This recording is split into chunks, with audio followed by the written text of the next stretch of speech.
Hi, we're here to talk about Project 2025 again. It's taken me a long time to seek an understanding of what exactly this document is and how it fits in the grand scheme of public policy as it's moving forward. What is Project 2025? It is basically what happened. What happened was a bunch of rich donors at the Heritage Foundation, or people that fund that shit, got a bunch of authors together and said, hey, listen, y'all are experts in your fields, correct? Good. We want this, and this. Explain it into words. And so what these authors had to do was explain what exactly these very rich donors wanted accomplished into words. Will the goals of these rich donors happen? It is 50-50. Because a lot of this is old money talking. I'm not talking about Musk. I'm not talking about Vivek. I'm talking about old money. This is old money trying to use the voice of their younger members to push agendas that they have wanted. That is why a lot of this document is like, bring back fossil fuels, bring back nukes. These people are stuck in the past.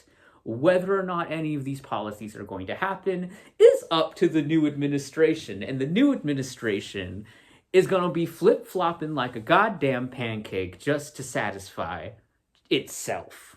So, without further ado, let's get into it. Our author today is Roger Serviano, a man from Colombian heritage. His family immigrated here some time ago. And he is the vice president of domestic policy at the Heritage Foundation. He has a master's degree. He actually has a master's degree in what he's doing. So that's something. That's better than some authors that don't have diddly squat. Roger Serviano is also on the GLAAD website as one of their people of interest. It takes a lot to get GLAAD mad at you. So, who is he? He is a devout Catholic. He does not believe in same-sex marriage. He does not believe in transgender rights. GLAAD has a laundry list of things that they're mad at him about, so let's read some of those things. He issued a ruling that scrapped protection for transgender patients against discrimination by doctors and hospitals and insurance companies. The order was announced during Pride Month at the 4-year anniversary of the massacre of the Pulse nightclub. Serviano said the new rule was updating our books to reflect the legal reality, a view that protections against same-sex discrimination does not apply to transgender people. He also banned scientifically credited reparative therapy, labeling LGBT as being, quote, against our biology. Unfortunately, you're seeing states that are actually trying to criminalize any sex therapy that reinforces a person's biology. They are calling into question passing bans on reparative therapy, is one name for it, but also it's really an ideology that's saying that you could only go one way against our biology, but if you do anything that reinforces it, then we're going to criminalize it. Bro, he said that. He literally thinks that we're trying to make heterosexuality illegal. Bro.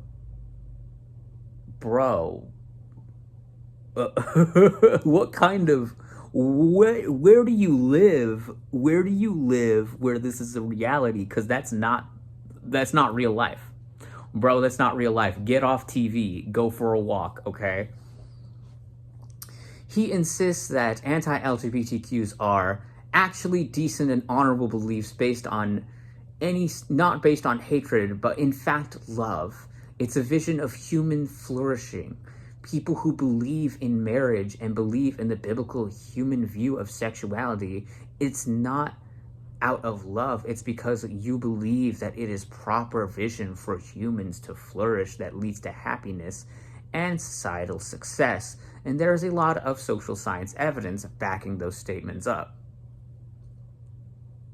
Bro, again, like, just because you believe something is right doesn't mean it's actually right. Again, he's a Catholic. So when he says life flourishing and humans getting together, he obviously doesn't give a fuck about the abortion bans or women dying in their cars. So we're putting this into perspective.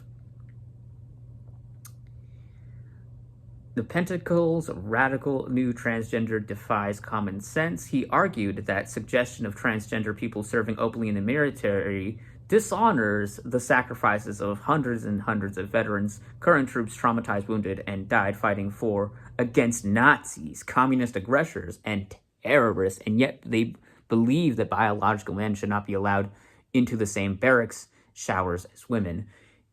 He has no idea what the fuck he's talking about. Because these are the same arguments that were made for Don't Ask, Don't Tell, among other reasons for LGBTQ people to not serve in the military. I don't know if you're familiar with the famous gravestone of a Vietnam veteran. I was given a medal for killing 100 men, but was discharged for loving one. Okay? That still applies here. Heaven forbid someone decides to take action in their own life and decide who the fuck they are. They need the fucking state to tell them. What does that sound like to you? That doesn't sound like freedom to me. That doesn't sound like freedom at all. You know, transgender service members are a thing. They have been a thing. And so kicking them out isn't going to do anything for you. In fact, you're losing manpower and you're losing bodies to throw at these wars. So what are you really achieving, you know, by these policies? I think this book kind of sums it up best when, you know, the rights of other nations, the laws in other nations are less about a nation's pride and more about actual fucking survival. Eventually, America will learn that lesson, but I'm not here to teach it for them.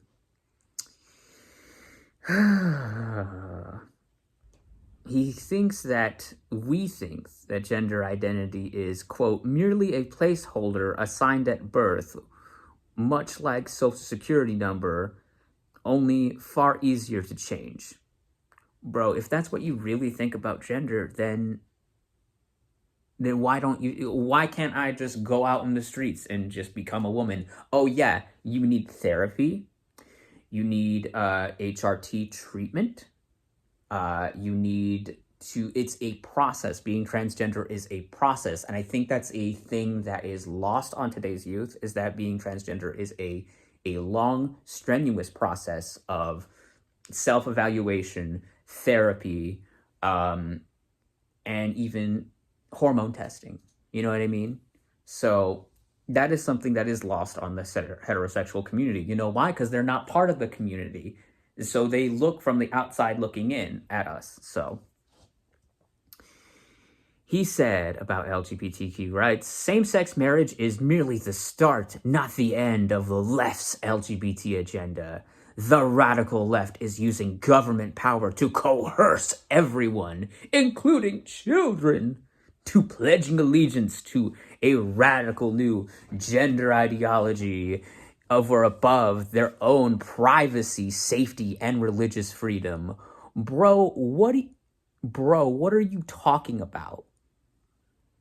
Just because I stick my dick somewhere and love someone doesn't mean I want y'all to hoist my fucking flag everywhere, which some of y'all do. Some of y'all do hoist my flag fucking everywhere without, you know, acknowledgement or consequence. And guess what? People like this fucking think it's a fucking field day.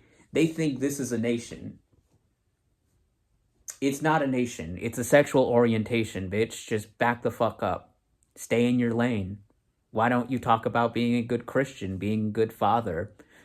Get your get your mouth out of the gaze, Jesus Christ. He co-authored a California Supreme Court document to reject civil marriage equality based on religious grounds. So now that I've set the tone for who this Catholic Colombian person is, let's get into the chapter he wrote on the Department of Health and Human Services.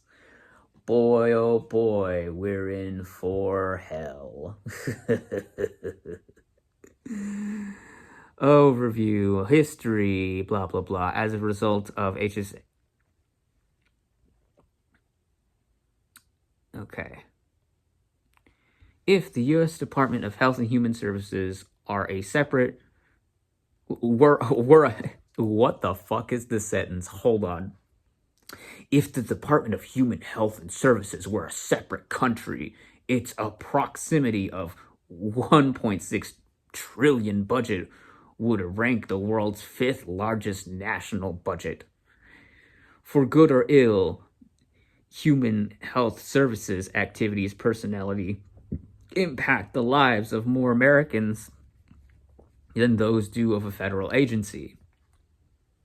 Under President Trump, the HHS has decided to serving, quote, all Americans from conception to natural death, including those individuals and families who face economic and well-being challenges. Under President Biden, the mission has shifted to promoting equality in everything we do for the sake of, quote, population sharing particular characteristics, including race, sexuality, gender identification, ethnicity, and a host of other categories. As a result, the HHS has lost its way. U.S. life expectancy, instead of returning to normal after the COVID-19 pandemic, continued to drop to levels not seen since 1996, with white populations losing 7% of their expected lifespan in 1 year. Excuse me, Mr. Brown Man from Colombia, are you the champion of all white people? Are you the chosen one? Or what is this? What about other brown people whose life expectancy is lower and has been consistently throughout the decades? No, you don't give a fuck about that? You just care about them white people? Okay. Okay, bro. You said it, not me, okay?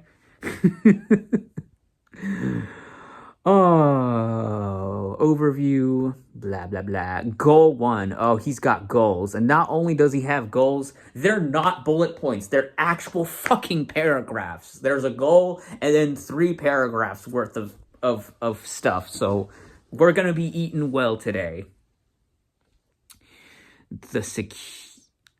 Protecting life, conscience, and bodily integrity. Boy, this doesn't sound like a pro-life argument. From the moment of conception, every human possesses inherent dignity and worth. Our humanity does not depend on our age, stage of development, race, or abilities. The security must ensure that all HHS programs and activities are rooted in deep respect for innocent human life from day one until natural death. Abortion and euthanasia are not health care. Ooh! What about miscarriages? What, you're just gonna let your women die? Well, are you? I want to answer to that one.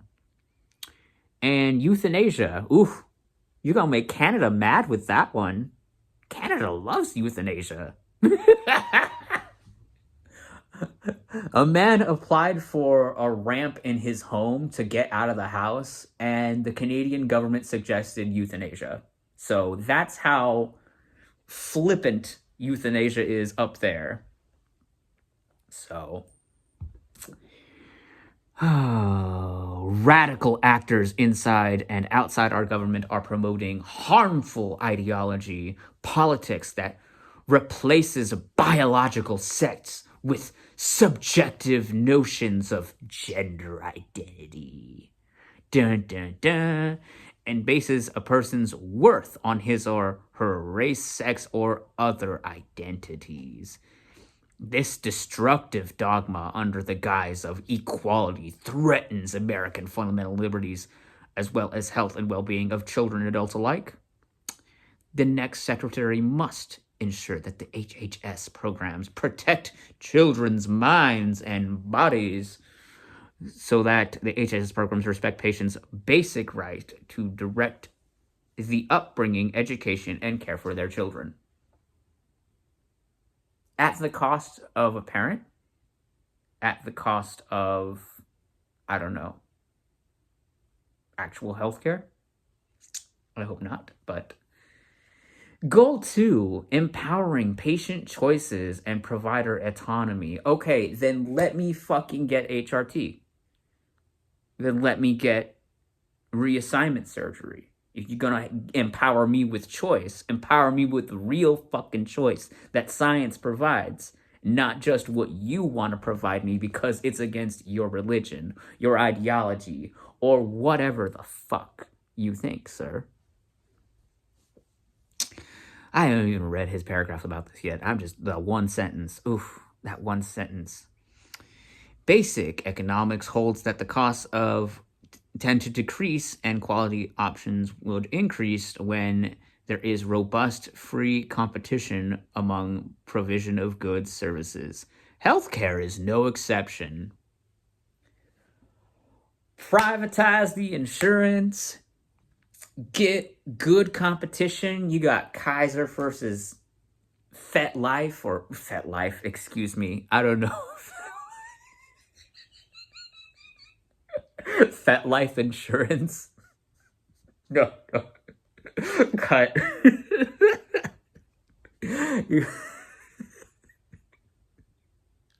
Hold on, I'm breaking right now. But basically, he just wants competition in the market. Heaven forbid we have universal health care and a government that actually gives a shit about our health. No, it's up to the private sector again.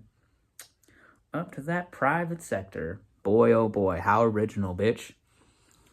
Finally, America's broken insurance system, run largely through confusing provider networks and third-party payers, employers, induces a overcompensation of healthcare.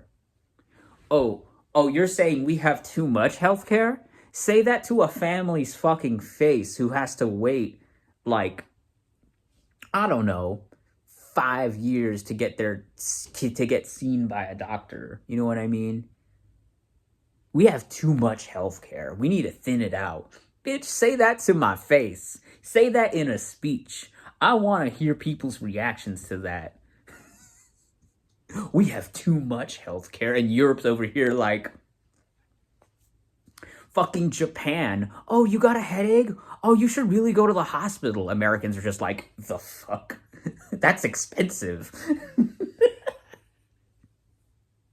We have too much healthcare. Bitch, don't make me end this video early. Goal 3, promoting stable and flourishing married families. I get it, you're a Catholic, you don't like divorced families, but guess what? Not everybody likes being in an abusive relationship. So yeah, there's a lot of single parents out there. And guess what? They're still American. That doesn't make them any less American that they're not fucking married. You know what I mean? So, unfortunately, family policies and programs under President Biden's HHS fought with an agenda and items focusing on LGBTQ plus equality. Oh, there it is. Subsidizing single motherhood, decentivizing work, and penalizing marriage. Again, where do you fucking live where... Here's the thing about marriage. Once you get married, you share that person's debt. You guys share bills. You guys share cars. You guys share a lot of things. If this is penalty, then it's something we all share, because guess what? Because we fought for marriage equality, we now have those same issues. Okay. You also share insurance also, which is very important and a topic I will get to on this channel eventually. It's important. Where does he fucking live? Like, I don't know. 2 incomes and a kid, it still means you still get 2 incomes. So, heaven forbid we support single motherhood. Heaven forbid we support single parents that have the balls to take care of their fucking children instead of putting it into the system. Heaven forbid we actually support fucking Americans.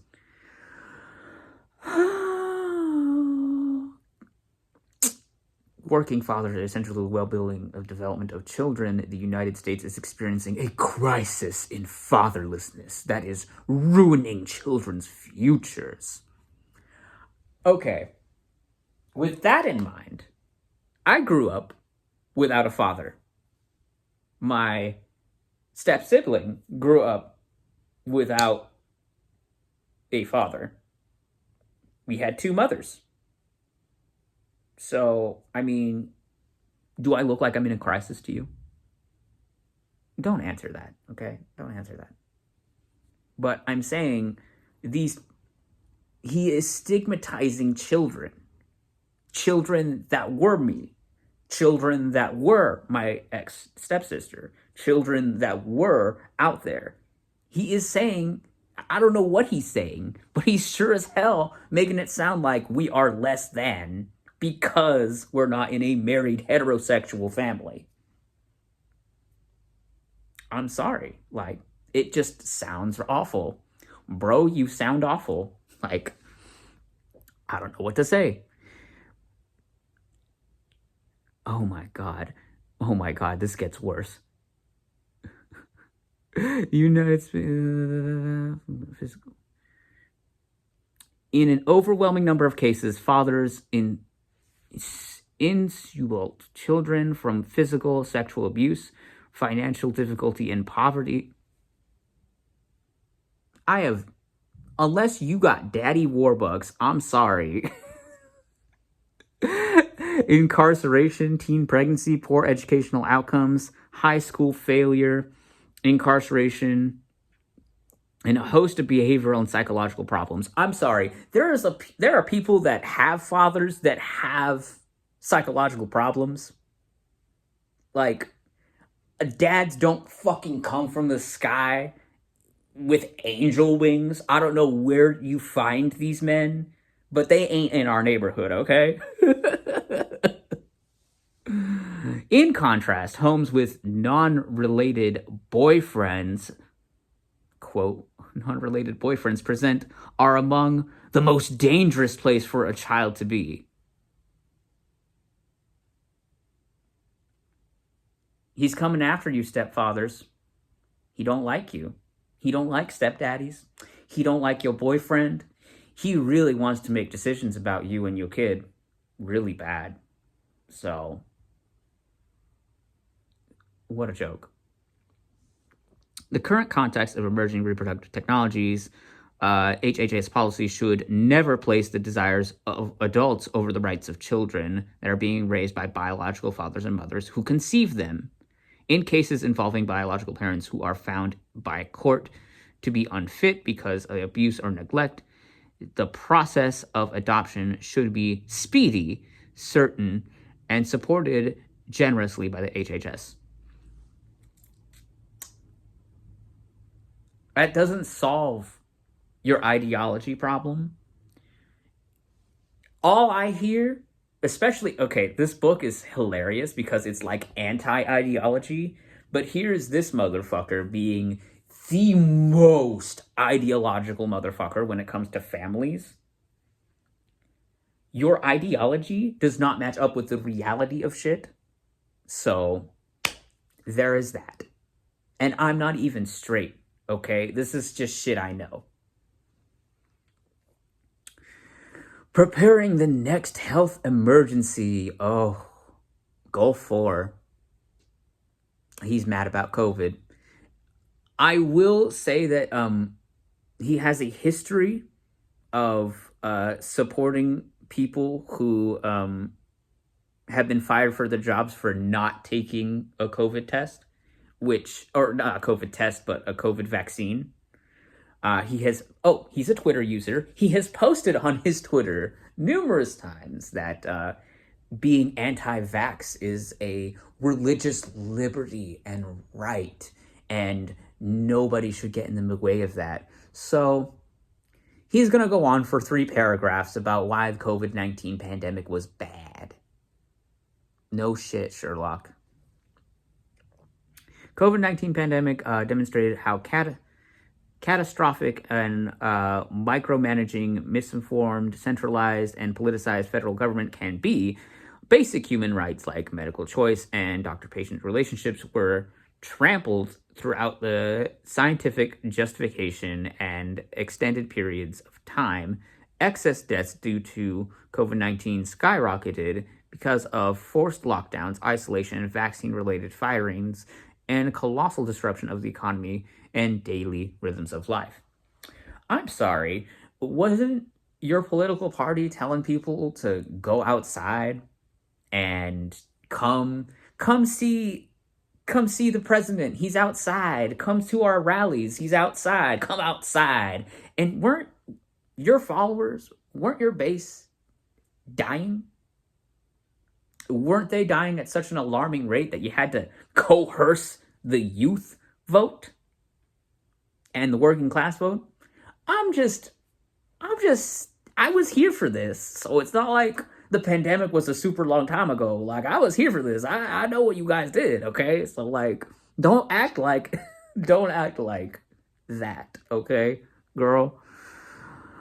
Oh, sorry, did I misgender you? Oh, wait, you don't give a fuck about that, bitch. Everyone overreacting policies during the pandemic, from lockdowns to school closures to mask and vaccine mandates or passports, received its supposed legal justification from the state of emergency declared and renewed by the HHS security. Tellingly, however, the threshold of what contributes as a public health emergency, how many cases, hospitalizations, and deaths, etc., was never defined. For the sake of democratic accountability, we must know that with clarity what will trigger the next emergency declaration, and just as important, will trigger its end. Yeah, you really don't like the pandemic. No one did. No one did. Get over it, bitch. Let it go. I'm sorry, bitch. Goal 5, insinuating greater transparency, accountability, and oversight. The next administration should guard against regulatory capture of our public health agencies by pharmaceutical companies, insinuators, hospital conglomerates, and economic interests from these agencies we meant to regulate. We must erect robust firewalls to mitigate obvious financial conflicts of interest. Wow, talk about something that isn't going to get implemented by our current administration. We must shut and lock revolving doors between government and Big Pharma. Ooh, you mad at Big Pharma? What, you want opium dens open again? Bitch, go rob. Regulators should have a cooling off period for their contracts. 15 years would not be too long. That prevents them from working companies that have been regulated. Similarly, pharmaceutical companies' executives should be restricted from moving from industry into positions of regulatory agencies. You mad at your bros from the private sector? You mad at the bros from the private sector already? Damn. These people, they're like pancakes. They flip-flop just to get something out of their mouths. Center for Disease Control and Prevention, COVID and Structural Reform. COVID-19 exposed centers of disease control and prevention's the CDC, and perhaps the most incompetent and arrogant agency of the federal government. The CDC continuously misguided COVID-19 from its lethality to transmissibility to origins of its treatments, and we were told that masks were not needed, but then they were mandatory. Bro, pick a side. Pick a side. You either mad at masks and vaccines or you're not. You can't be like, well, they didn't warn us about how bad it was going to be, and then we needed masks, and then we didn't need masks. Pick a side. Cause Lord, you're like IHOP, man. You making pancakes for days, man. You flip-flopping on these issues so hard. The CDC should be split into two separate entities, housing two distinct functions. On one hand, the CDC should be responsible for collecting, synthesizing, and publishing epidemic data from individual states, a scientific data gathering function. The information is crucial to medical and public health researchers around the country. On the other hand, the CDC should be also responsible for making public health recommendations and policies in especially political function. At times, these two functions are in treason. Okay, no, he didn't say treason. So close. At times, these two functions are in tension or in clear conflict.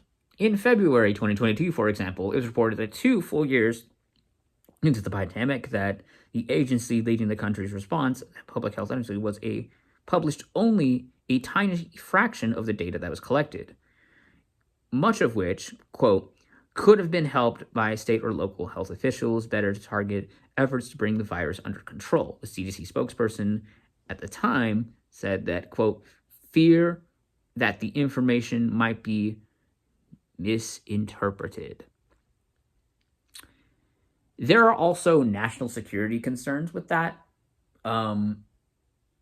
Being, we weren't the only nation dealing with the pandemic. Italy had it really bad. Of course, China had it. And so the fear of, I see the US's apprehension to giving that information out due to the fact that there would be international involvement.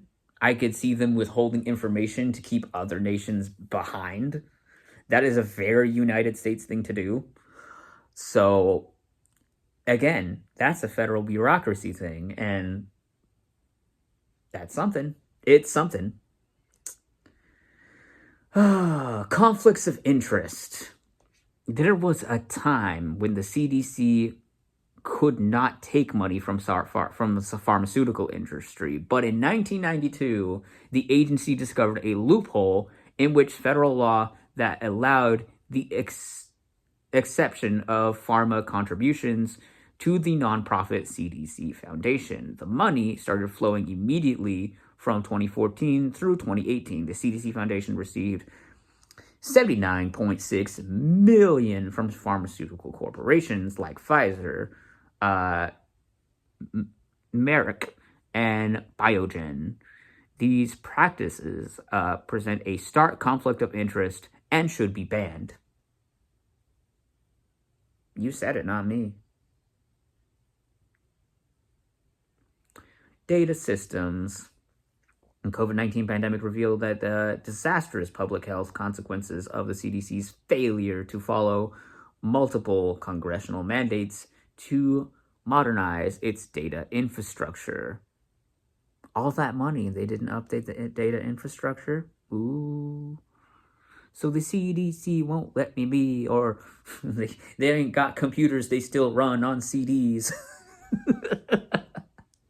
The CDC operates several programs related to vaccine safety, including Vaccine Advice Event Reporting System, Vaccine Safety Data Link, and Critical Immunization Safety Assessment.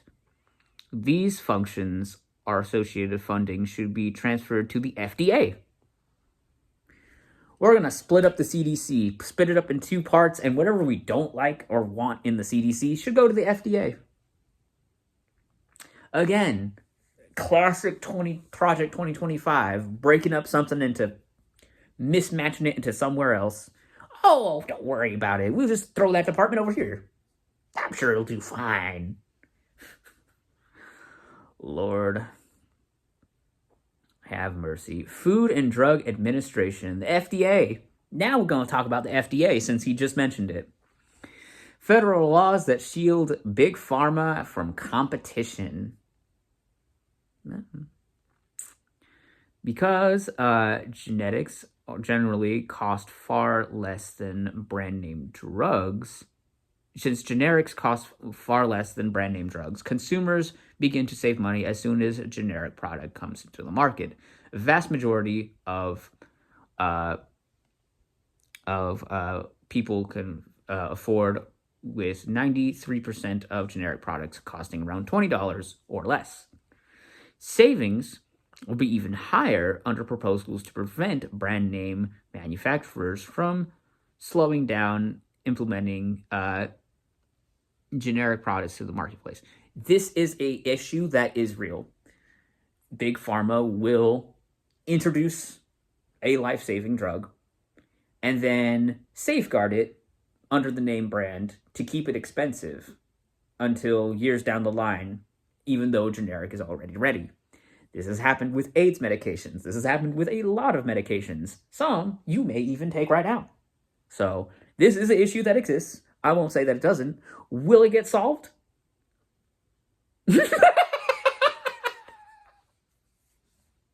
You really think the Trump administration is going to reject big pharma money? Come on, bitch.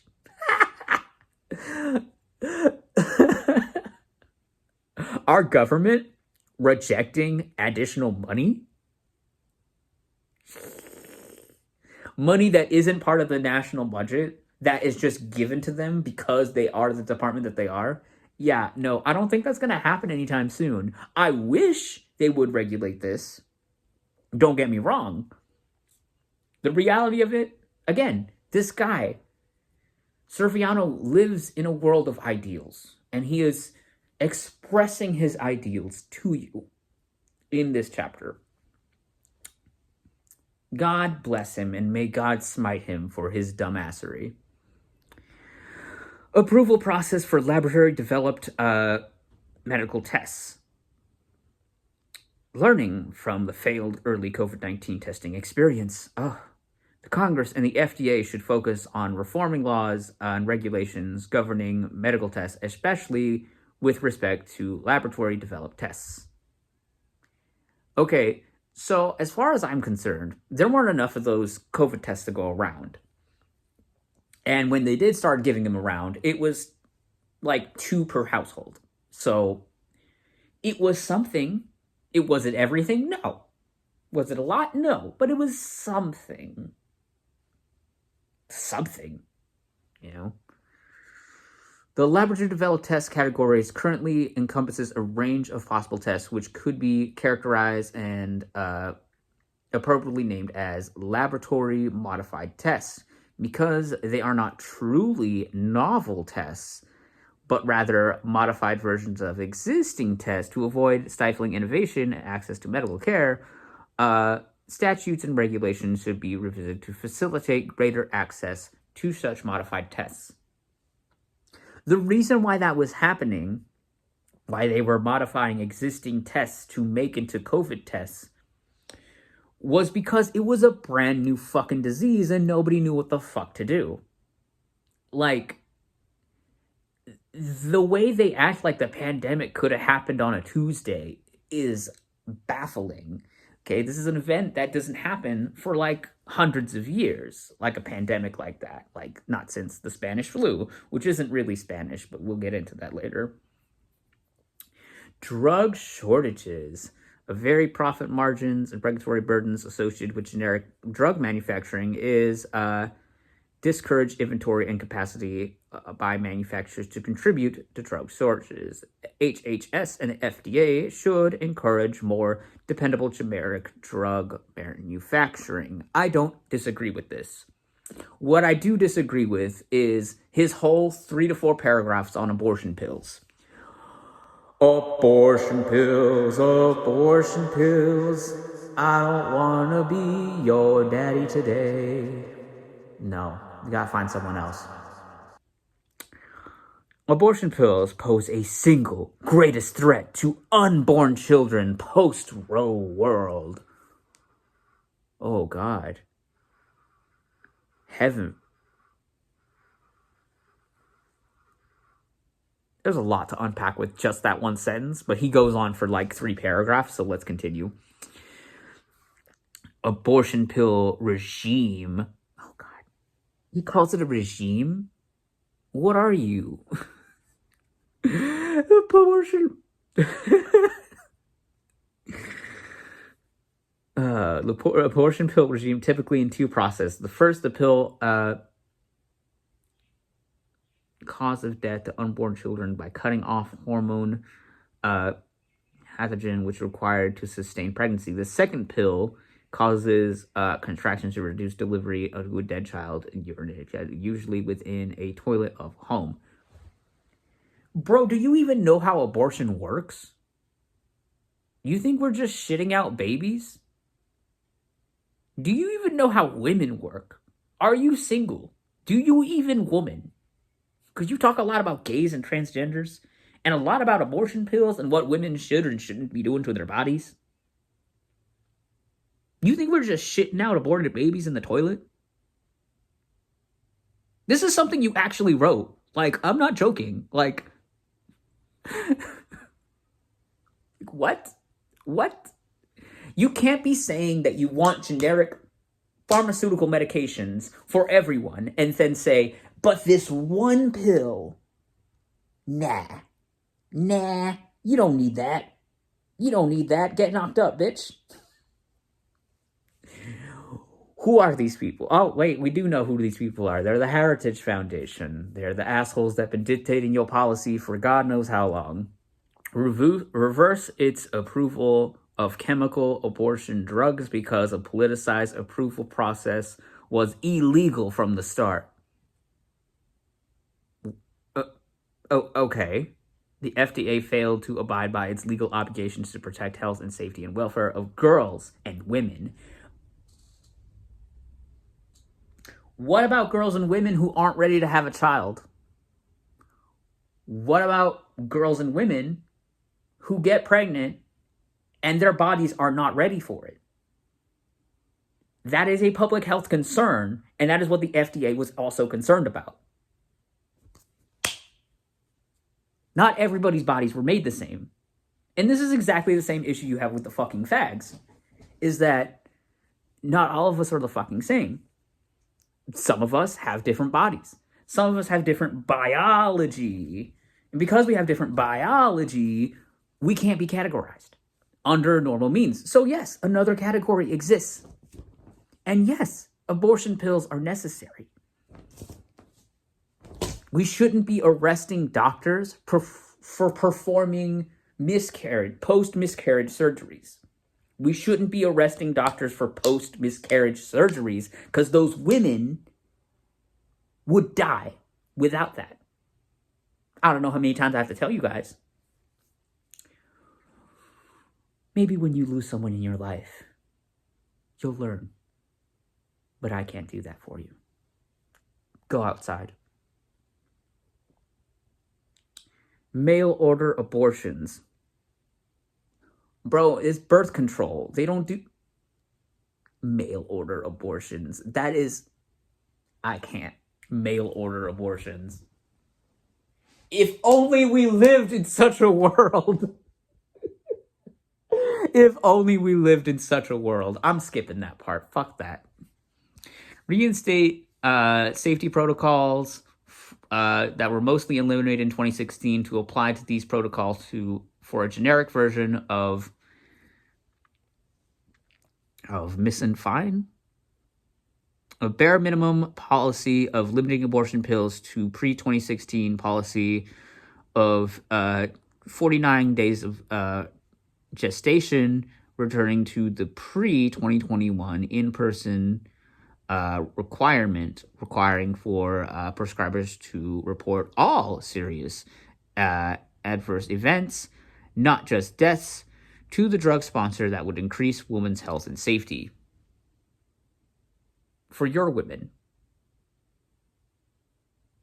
Right? Fuck the girls that get raped and their bodies aren't ready for it and they might die giving birth. I notice you're all about girls and women's health until you're just about women's health and you exclude the girls. Don't act like I don't. Language is very fucking important to you guys, and I'm noticing the language shift here. Bitch, I see you.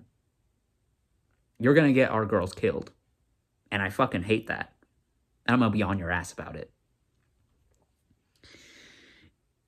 Address weakness in current fears FDA adverse events reporting system. Implement policy transparency about inspections about the abortion pill sponsors like DACO and GenBio Pro, as well as the facilities that manufacture the pills. Oh yeah, he's going for the jugular. He don't want these pills to exist. He's a devout Catholic and he doesn't want these pills to exist. Availability for you? No. We're doing away with the factories that make these things. I see this fucker.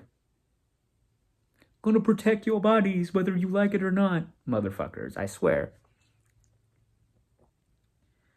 Stop promoting or approving mail-order abortions in violation of long-standing federal laws that prohibit mailing interstate carriage of abortion drugs. We live in a different world, buddy. We live in a world where prescription drugs are going to get mailed. This is a post-pandemic world, bro. I'm sorry, bro.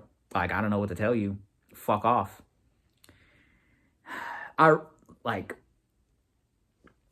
A lot of these things are very dangerous. And I noticed that he has an issue with things that were happening post-2016. But in 2016, oh man, who the fuck was in power? Who the fuck was in power around 2016? So, if abortion pills were being manufactured around that time, I bet a lot of higher ups in our government were like, oh man, I gotta make sure my mistress don't get knocked up so I can keep my position in office. Like, you can't fight human nature. Human nature is devious. Human nature is awful. But human nature is self-protective. They will do what they can to protect themselves, with or without you. And that is why homemade abortions with wire hangers are coming back in style. Because these women are going to try to protect themselves if you're not going to protect them. So, that's just the way of the world, buddy. Oh, National Institutes of Health. Bioethics reform. What the fuck is that? Research using fetal tissue obtained from elective abortions is immoral and obsolete. Again, God, he's gonna be on abortion for the next 5 pages, isn't he? God damn. Congress authorized HHS to choose to not to fund external abortion through fetal tissue research, which fails ethics advisory board review in 2019. He seems to think that we have women kept up in a science lab somewhere, and we're getting them knocked up and making them commit abortions for science reasons. I don't know if that is true. If that is true, that's a big news story. But if it's not true, then he sounds like a fucking idiot. But who am I? I'm not a government official. I don't get to see these documents, so whatever. Restore the ethics advisory committee to oversee abortion derived fetal tissue research. Congress should prohibit such research altogether, and research projects using tissue from aborted children. Aggressively implement plan to pursue fund ethical alternative methods in order to ensure abortion, embryonic destructive related research, cell lines, and other testing methods are fully obsolete and ethically unthinkable. Do do do. Bro, who are these mad scientists in your head? Who are the mad scientists in your imagination that do this shit? Because you need to wake up. You need to go outside. Go outside. Go for a walk. Talk to a woman. Love of God. If you have a wife, she's failing you because you're not talking to her often enough about this shit. Conflicts of interest. Blah, blah, blah. Centers for Medicare and Medicaid Services. Medicare should be reformed according to the 4 goals and principles. Return to the bullet points. Let's go. Increase Medicare beneficiaries' control over healthcare. Patients should be able to determine the value of healthcare services with their health and care providers. Reduce regulatory burdens on doctors. Doctors must be free to focus on treating patients first and not entering codes on computers. Bro, you really sound like a boomer with that one. Ensure sustainability and value of beneficiaries and taxpayers. Prices for determined by economic value rather than political power when they're known to advance receipt in government services. Government use of non-market-based methods to determine reimbursement leads to overstepping and low-value services and products, and underpayment for high-value services and products that stifles beneficial innovation because of Medicare size distorts payments throughout the healthcare system. What does that mean? He's saying Medicare's too big. He's saying Medicare's too big, and it creates overstepping. Reduce waste, fraud, and abuse. Introducing the use of artificial intelligence for their detection. There it is. I swear, like, you don't need a doctor. You need AI. It'll be less people, less management, less overstepping, less bias, so to speak. My ass. If we're not going to be paying Big Pharma, then why are we paying Big Tech? Why are we paying Big Tech for medical shit if we're not going to even pay Big Pharma for medical shit? Let that sink in. Legislative proposals. Oh, here we go. Congress doing the work. Remove restrictions on physician-owned hospitals. Affordable Care Act impose restrictions on prohibiting Medicare to physician-owned specialty hospitals. The current restrictions do little more to serve the special interests of large hospital systems and undercut customer choice of high-quality specialty care. Okay. Encourage more competition between Medicare Advantage and private plans. There it is.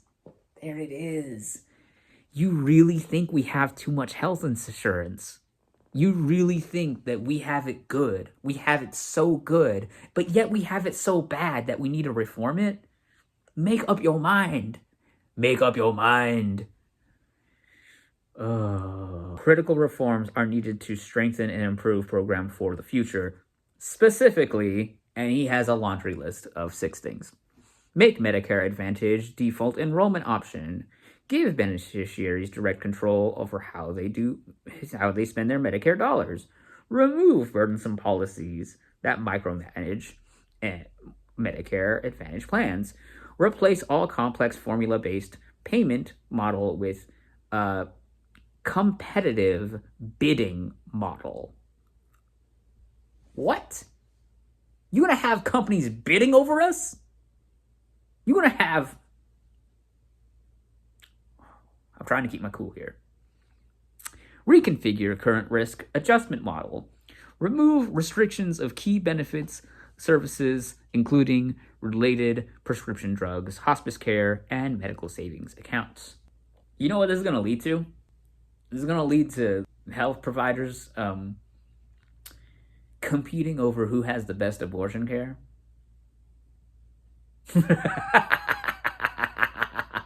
Look at you creating the monster that feeds itself. Legacy Medicare reform. Base payments on health status. Patient should receive a service rather than patient happens to receive service.